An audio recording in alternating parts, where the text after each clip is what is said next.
Página de abertura. Do livro Pão Nosso, psicografado por Francisco Cândido Xavier, pelo Espírito Emmanuel. Número da mensagem 125. Título: Separação. Todavia, digo-vos a verdade, a vós convém que eu vá. Jesus, João 16, 7. Semelhante declaração do Mestre ressoa em nossas fibras mais íntimas. Ninguém sabia amar tanto quanto ele, contudo, era o primeiro a reconhecer a conveniência da partida em favor dos companheiros. Que teria acontecido se Jesus teimasse em permanecer?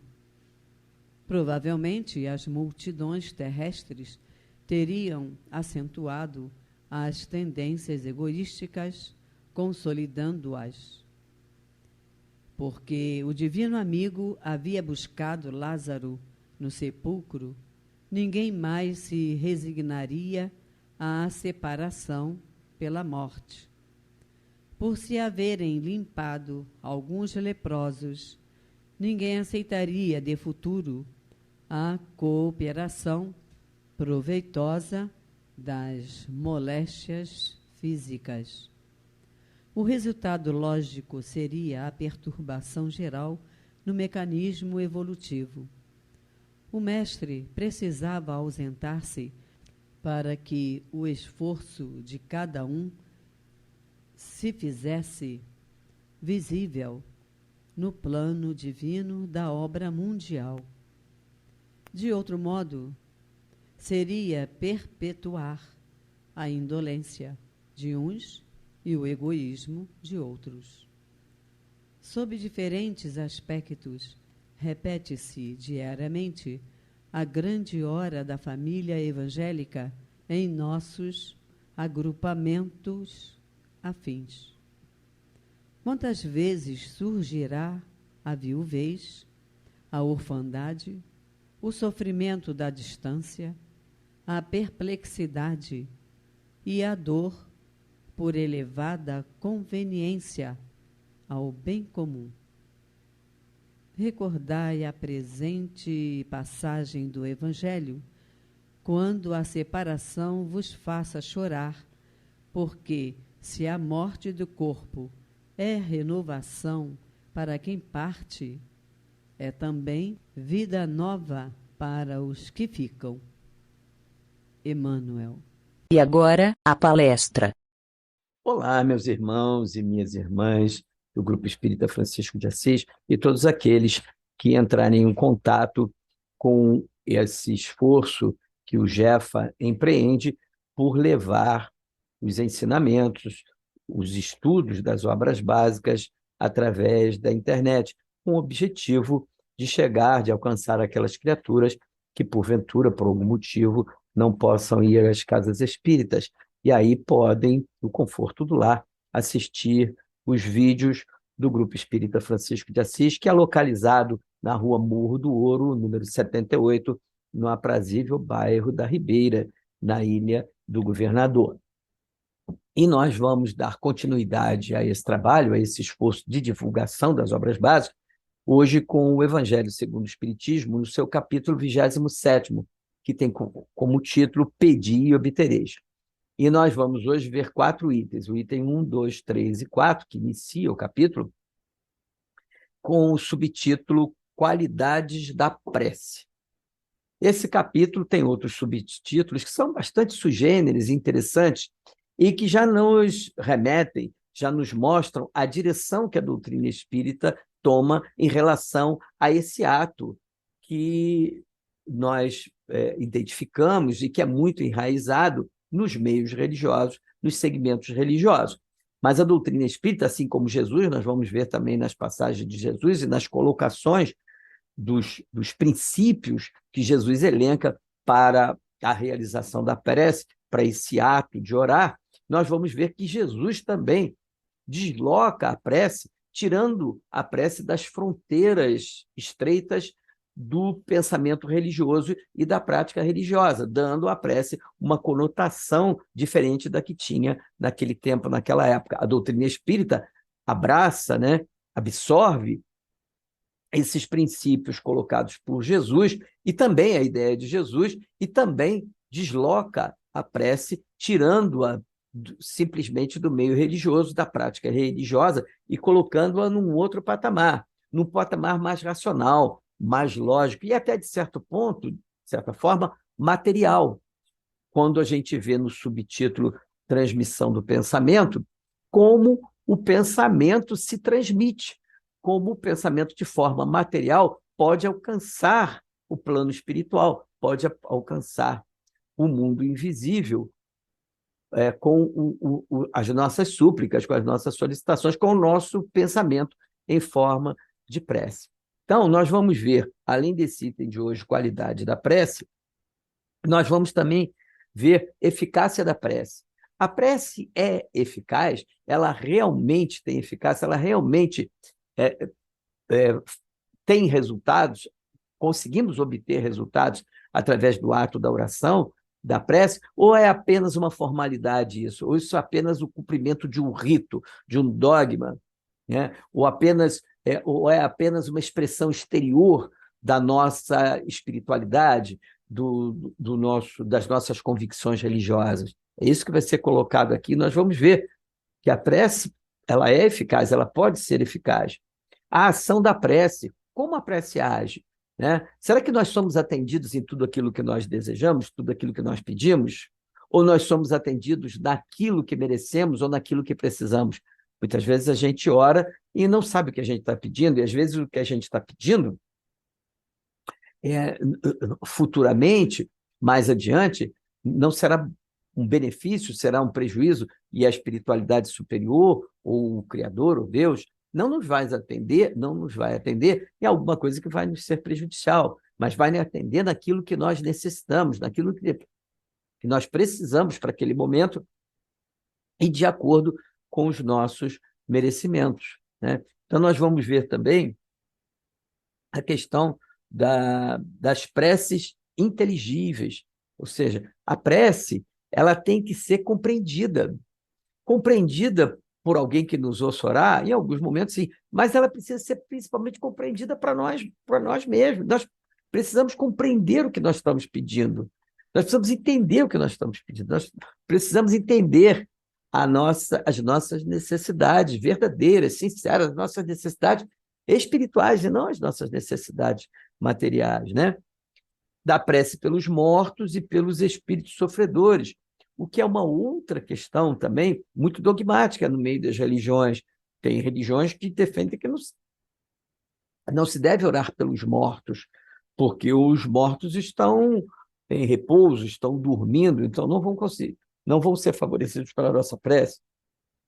E que também não adianta orar pelos espíritos sofredores, porque eles estão definitivamente colocados numa região espiritual em que de lá eles não poderão sair, então não haveria sentido, né? Então, tudo isso nós vamos ver. E, por fim, nós vamos ver também as instruções dos espíritos, com duas instruções, a primeira, maneira de orar, e também a felicidade que a prece proporciona. Então, já deu para a gente perceber que são assuntos muito interessantes e que colocam esse ato de adoração, esse ato de oração, esse ato que a princípio é religioso, num outro patamar, numa outra ideia de comunicabilidade do mundo físico, do pensamento, com o mundo imaterial, com o mundo espiritual, com Deus, ou com um santo da nossa devoção, ou um espírito superior, ou um santo da nossa devoção, como é o caso dos nossos irmãos católicos e umbandistas,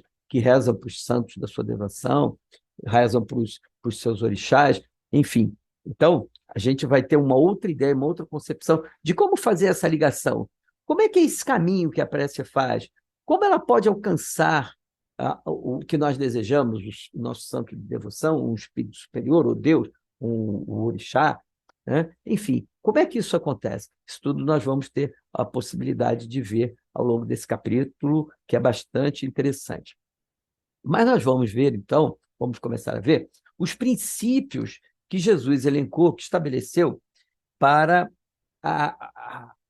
para que uma prece tenha qualidade. Kardec inicia, inclusive, o item 3, dizendo isso, que Jesus definiu claramente, definiu com clareza as qualidades da prece. O que uma prece precisa ter, né? Como deve ser feito, como deve ser realizado esse ato para que ela seja efetivamente uma prece eficiente, eficaz, que ela possa alcançar o mundo imaterial, o mundo espiritual.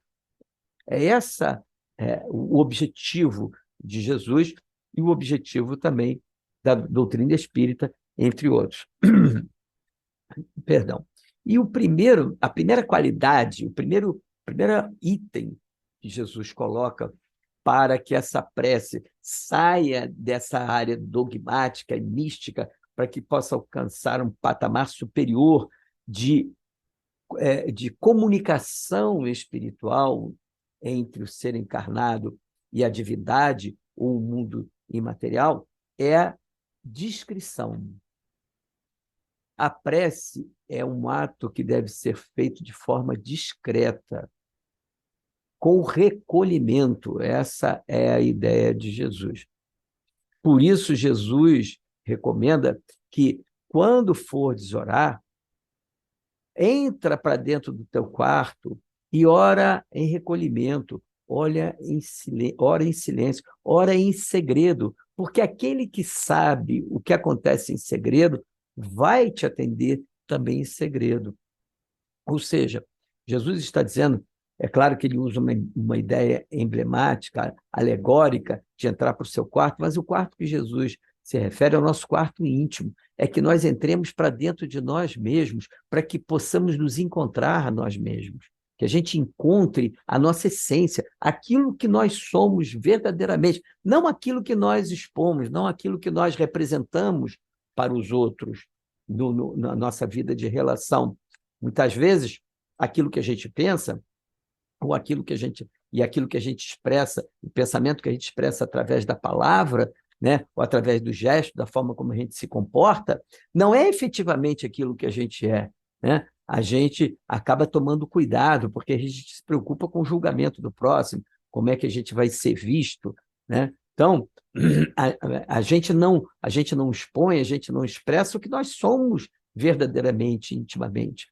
Então, Jesus diz que nós devemos entrar dentro do nosso quarto íntimo, entrar para dentro de nós mesmos, para dentro daquilo que é a nossa essência, daquilo que nós somos. Nós não somos matéria, nós somos espíritos.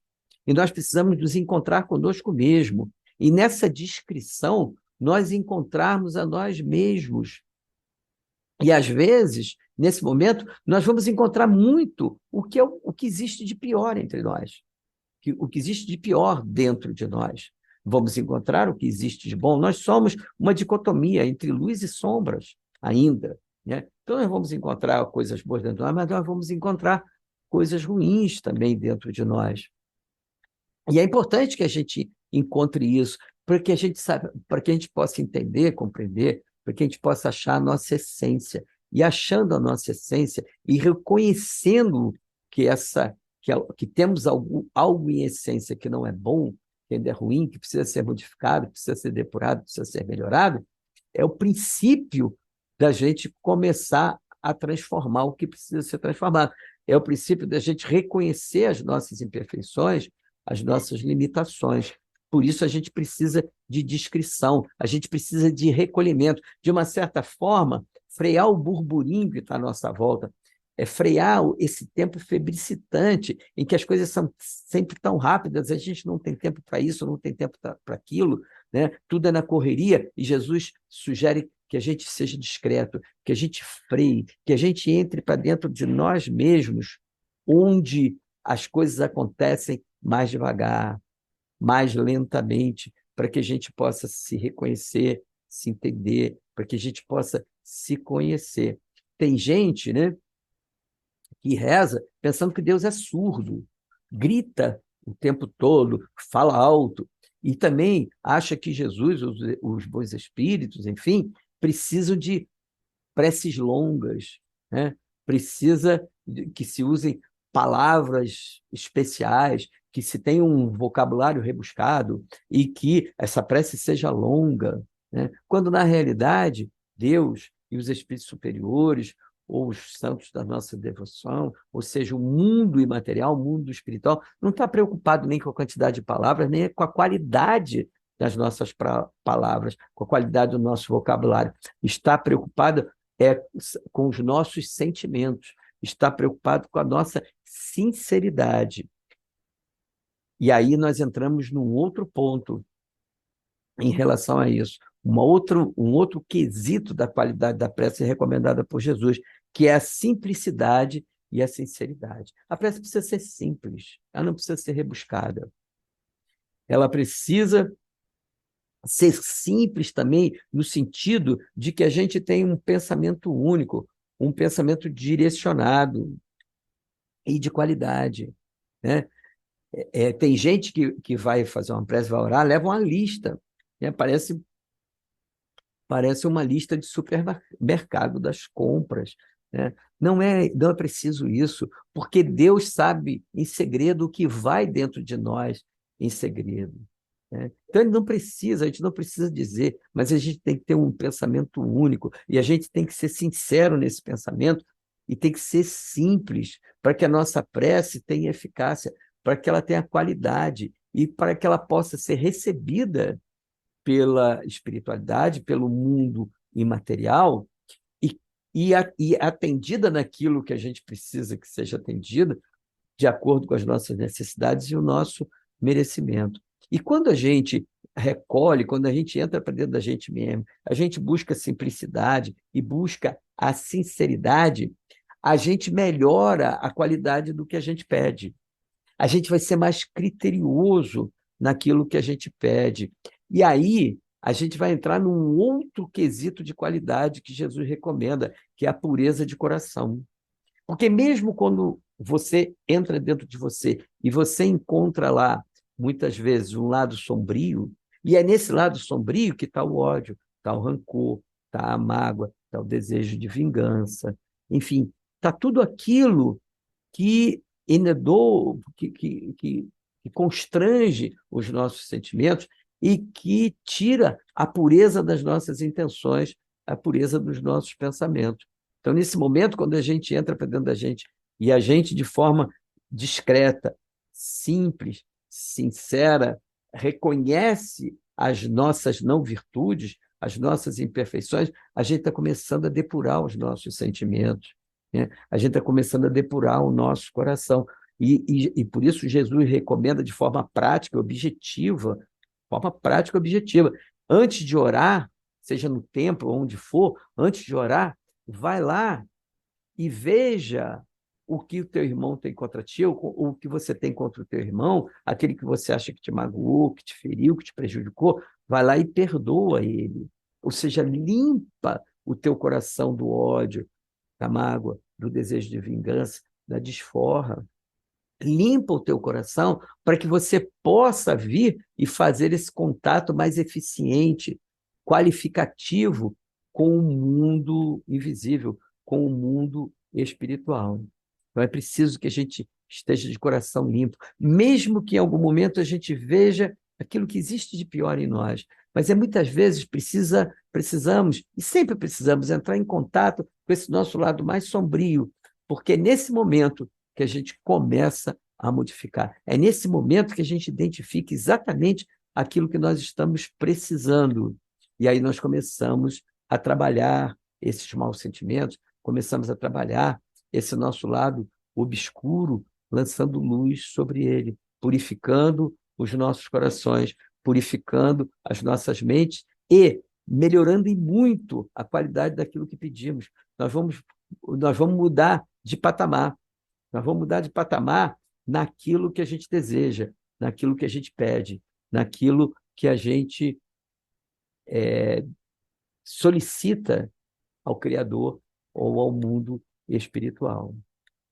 E agora, o último ponto que Jesus nos recomenda, e que também a doutrina espírita referenda, é que a prece ela deve ser feita com humildade. e reconhecer, né? Na realidade, se a gente observar, a humildade ela perpassa todos esses outros quesitos de qualidade. A humildade perpassa a discrição. Quem é humilde é discreto. Quem é humilde não quer aparecer para os outros. Quem é humilde não quer se sobressair, não quer se colocar acima de ninguém. A pessoa que é humilde é discreta, é cuidadosa. A pessoa que é humilde, ela é simples, ela não é sofisticada, ela é sincera com ela mesma, ela sabe das suas limitações, ela sabe das dificuldades que ela ainda enfrenta. Desculpa.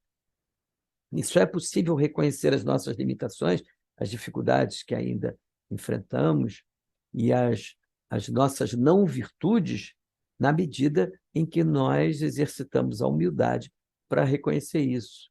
E tem gente que acha que tem que ter a primazia de ser atendido, né? Que Deus precisa atendê-lo, em primeiro lugar, em relação a outras pessoas, porque ela se considera superior às outras pessoas, ou porque ela está ligada a determinado credo, a determinada crença, ou porque ela se submete a determinado rito, ou determinado dogma, ou porque até ela tem uma crença e, diante de alguém que é ateu, que não acredita em nada, né, de um agnóstico, ela se acha melhor.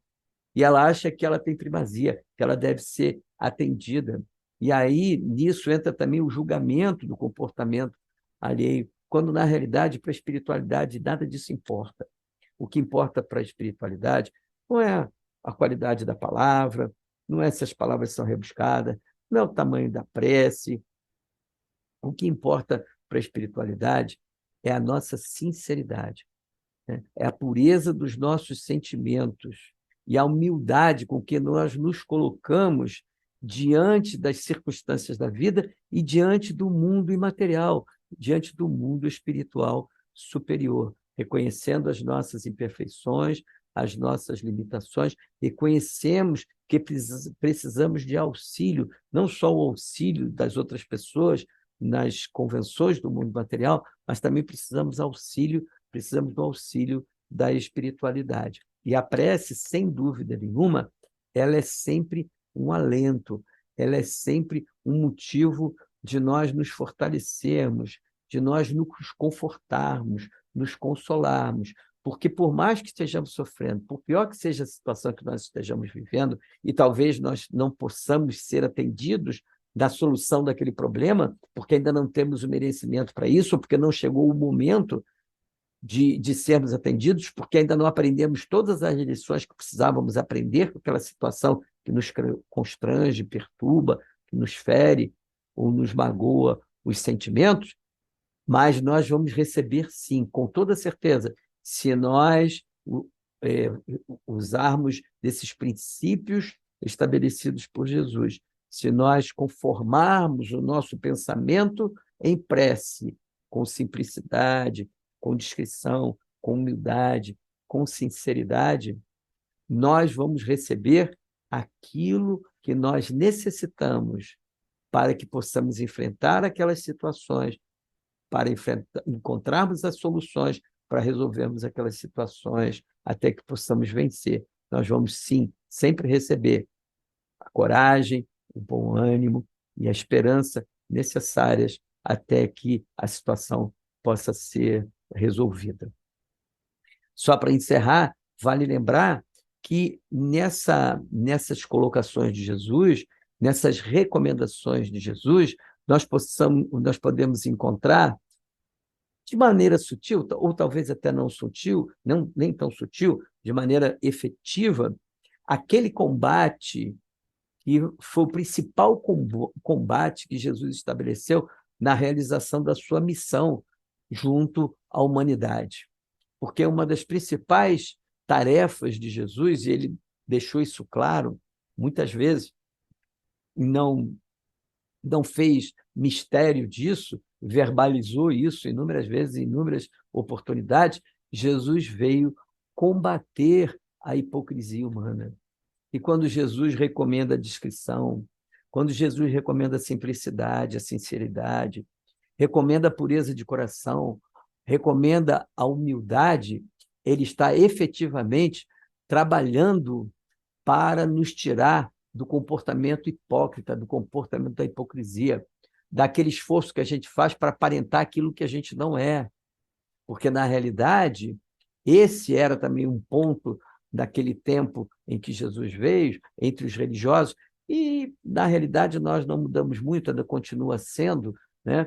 Muitas vezes, a religião é utilizada de forma hipócrita, para que a gente possa parecer para os outros uma coisa que a gente não é, para que a gente possa se colocar com virtudes que a gente não tem, para que a gente possa parecer virtuoso porque ora, ou porque vai estar dentro de um templo, ou porque está carregando debaixo do braço um livro espírita, ou porque vai no centro espírita e aplica passe, ou porque trabalha na reunião de desobsessão, né? Então, isso tudo são comportamentos exteriores, são comportamentos que servem para impactar o próximo sobre alguma coisa que nós não somos, e isso é hipocrisia, né? Aqueles homens do Sinédrio, os doutores da lei, os religiosos da época, iam para as praças para orar em voz alta, na frente de todo mundo, para que fossem reconhecidos como criaturas especiais, para que fossem reconhecidos como criaturas que estavam acima das demais pessoas.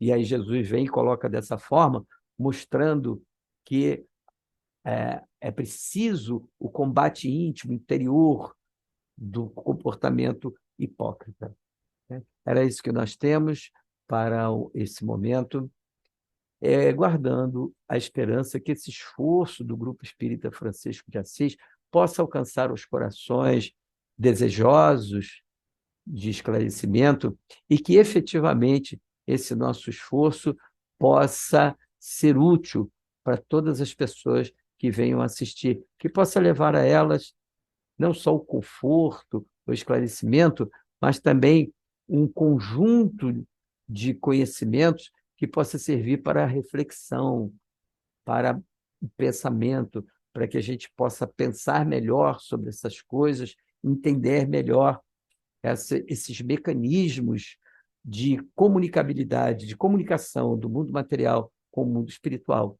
através da prece. Fiquem todos em paz e até a próxima, se Deus quiser. Paz e bem sempre.